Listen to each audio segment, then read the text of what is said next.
I've enjoyed writing all my books, and I enjoy writing the same way I enjoy teaching, and the two activities feed into one another. This one was a slightly different experience. It was a very happy one. I really enjoyed particularly writing this book because it was coming out of my own feelings, my own thoughts about what I've been doing all these years. I also had in this book, much more than in any of the others, a very strong sense of audience, a strong sense that I was sort of writing a letter to teachers out there and seeing them and speaking to them personally. And I hope that this feeling of direct dialogue comes across in the book when you read it.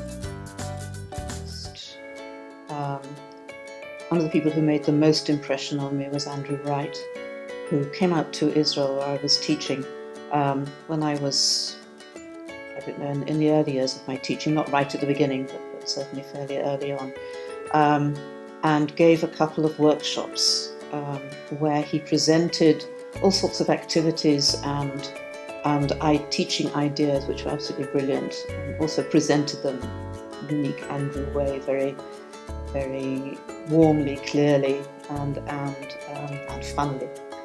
And I learnt an enormous amount. I think that's what triggered both it helped to re-enthuse me with the teaching, and it triggered off my own writing.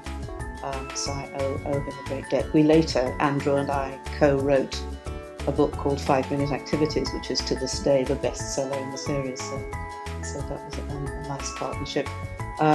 The other big influence on me has been Michael Swan, who edited my first book, Discussions That Work, and taught me an enormous amount, because he's a brilliant teacher himself, so he taught me an enormous amount about teaching and also about how to write a book. I wouldn't have written all the rest of my books without Michael.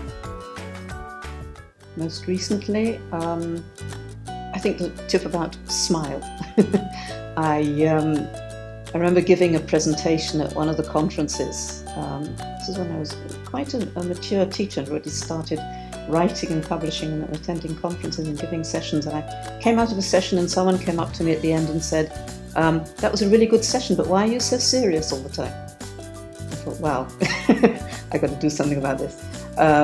And the reason is, of course, that I'm sort of tense and focused on what I'm going to say, and what am I going to say next, and what have I just said, and what words should I use. And I didn't have sort of free time to sit back and smile and relate more to my audience. And that was a real eye-opener. So I tried to make sure from then on, with both in my classroom teaching and in conferences and in interviews like this, I smile as well as being serious.